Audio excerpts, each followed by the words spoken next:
can a small game studio survive and thrive without a big, successful game? The answer is yes, of course. But it's a common and thorny question, one that will be unpacked and examined by a trio of experienced indie studio leads at the 2019 Game Developers Conference next week in San Francisco, in a special Independent Games Summit session on how to run a studio without a surprise hit. Speaker Christopher Lammer, Animal Hug Interactive, Incorporated, Teresa Duringer, Temple Gates Games, Anton Yang X, Shard, Kid Fox Games, will share a talk about running small game studios without a surprise hit. In a series of 1-0-minute micro-taxi trio will respectively cover how to get client work and how to balance it against original development, how to support game development through hardware and partnerships, and how to grow a studio's fanbase to have increasingly successful titles and bootstrap that development with crowdfunding campaigns. It's all incredibly useful and relevant information for anyone releasing games in today's market, especially if you are involved in a small studio yourself. So do not miss it.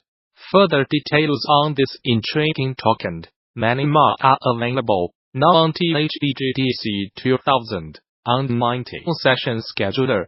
There you can begin to lay out your GDC 2019, which takes place March 18th through the 22nd at the newly renovated Moscow Center in San Francisco. Bring your team to GDC, register a group of 10 or more and save 10% on conference passes. Learn more. For more details on GDC 2019, visit the show's official website, or subscribe to regular updates via Facebook, Twitter, or Gamasutra and GDC are sibling organizations under parent company Informa. In this classic GDC 2011 talk, contact James Christoph Brasso dives into the art direction of the serial killer murder mystery Heavy Rain. Through analyzing examples from Heavy Rain, Brasso explains how kill scenes were conceived, discusses how the game used visuals and mechanics to build emotional investments in players. It was an insightful talk that's definitely still worth watching. So developers should not miss the opportunity to do so now that it's freely available on the official GDC YouTube channel. In addition to this presentation, GDC Vault and its accompanying YouTube channel offers numerous other free videos, audio recordings, and slides from many of the recent Game Developers Conference events. And the service offers even more members-only content for GDC Vault subscribers. Those who purchased all access passes to recent events, like GDC Vault, already have full access to GDC Vault, and interested parties can apply for the individual subscription via the GDC Vault subscription page. Group subscriptions are also available. Game-related schools and development studios who sign up for GDC Vault Studio subscriptions can receive access for their entire office or company by contacting staff via the GDC Vault Group subscription page. Finally, current subscribers with access issues can contact GDC Vault technical support. In this 2017 GDC Talk, 2K Games, Matt Bonner shares the detailed process Hangar 30 and took to deliver authentic vehicle audio in Morpheus 3rd, an open-world game featuring many different vehicles. Bonner outlines the team's vehicle audio goals, like maintaining authenticity, immersion, through radio, interactions with the environment, ambient changes, and including a variety of unique engine sounds. It was an insightful talk that's definitely still worth watching. So developers should not miss the opportunity to do so now that it's freely available on the official GDC YouTube channel. In addition to this presentation, Teenage GDC Vault and its accompanying YouTube channel offers numerous other free videos, audio recordings, and slides from many of the recent game developers conference events. And the service offers even more members-only content for GD Vault subscribers. Those who purchased all-access passes to recent events, like GD Vault, already have full access to GD Vault, and interested parties can apply for the individual subscription via GD Vault subscription page. Group subscriptions are also available. Game-related schools and development studios who sign up for GD Vault Studio subscriptions can receive access for their entire office or company by contacting staff via the GDC Vault Group subscription page. Finally, current subscribers with access issues can contact GD Vault technical support.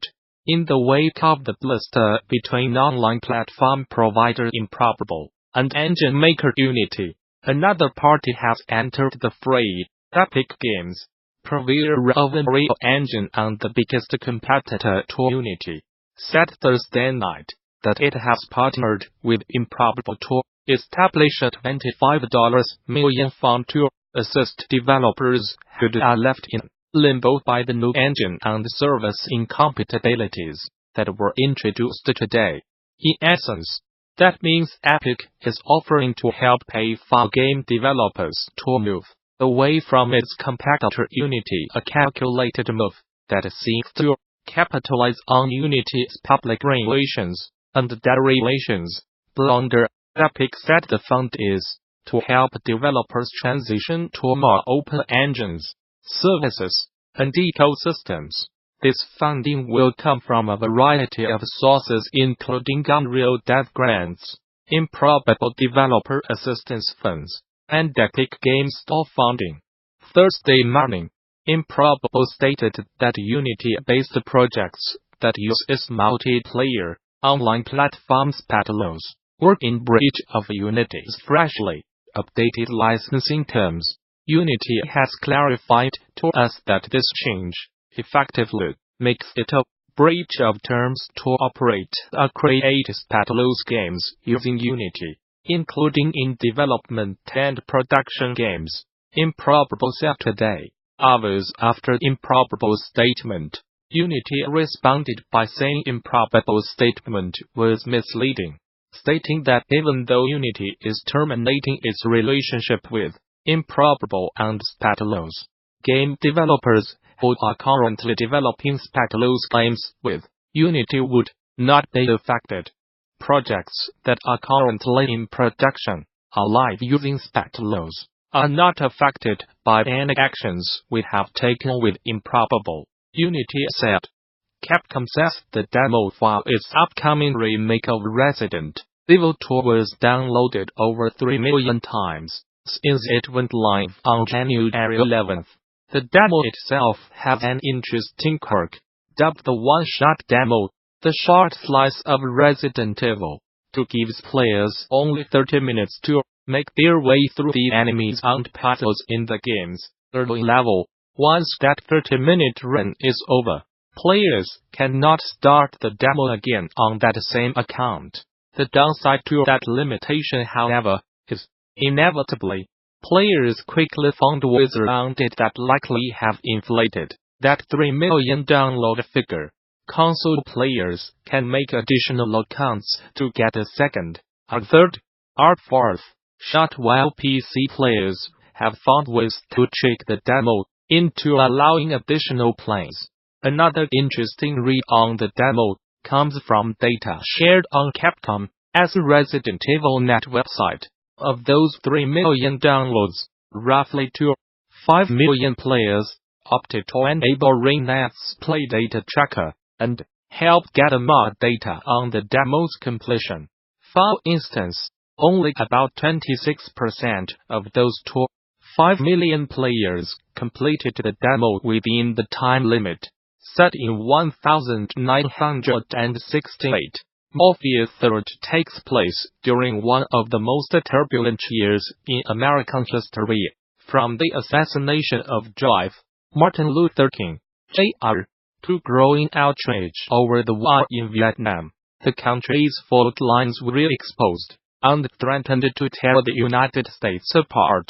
In this DD 2017 talk, Hangar 13, S. William Hams discusses how the team used real history to inform more tedious characters on overarching narrative, and the decisions that drove the inclusion of sensitive issues such as the era's racial tensions. It was an insightful talk that's definitely still worth watching, so developers should not miss the opportunity to do so now that it's freely available on the official GDC YouTube channel.